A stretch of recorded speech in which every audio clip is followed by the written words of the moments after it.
Hello, America. I'm Mark Levin, and this is Life, Liberty, and Levin Sunday. Two great guests, Jim Trusty, former DOJ prosecutor, former President Trump lawyer, and our buddy Pete Hegseth. He has a fantastic new book, The War on Warriors.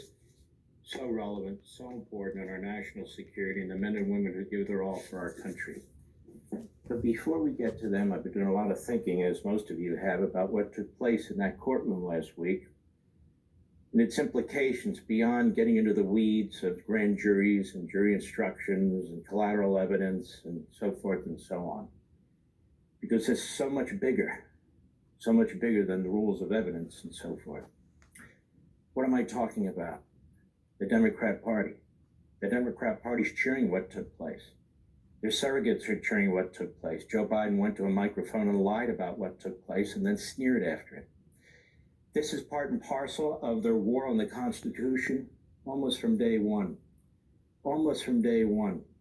This is the party that supported nullification and slavery. This is the party that supported separate but equal, that is segregation. This is the party that supported Jim Crow. This is the party that supports and embraces American Marxism, which rejects the Constitution and the founders and the framers.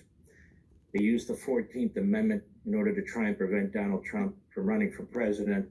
And this is what they do. And that's what happened in New York. Let me put it to you bluntly. South Carolina was the point in which the Constitution came under attack, came to a head. It resulted in the Civil War. New York is the new South Carolina. That is the Confederacy. What do I mean by that? I'm not arguing here that there will be a violent civil war. I don't know what comes. Nobody does. What I'm arguing here is the Civil War was about slavery and about the attack on the Constitution and the attack on the Union, the nation. What took place in that courtroom? The jury should never have been impaneled. A Soros prosecutor and a Biden judge, in effect, decided that they were going to launch a war against our constitutional construct. How so?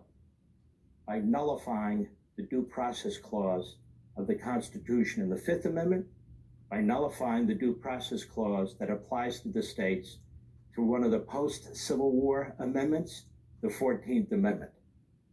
And if this stands, the consequences will be very dire for the future of this country and the Constitution.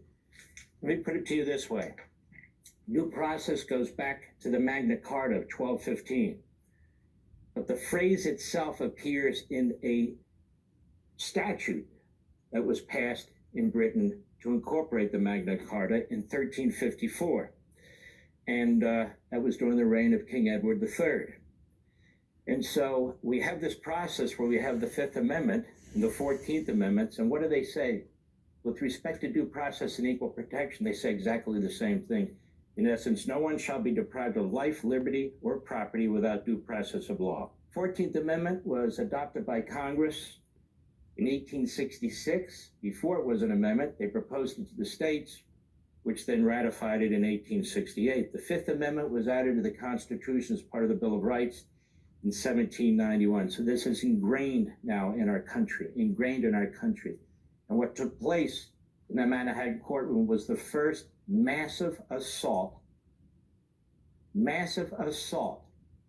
on the Union, on due process, on equal protection since the Civil War. Well, there have been individual cases, but the impact of this, a presidential candidate, a former president, the purpose of which is to influence a national election, we've never seen anything like this, and it has now been resuscitated after we thought the Civil War put the whole idea of nullification to bed. Now, let me go further on this.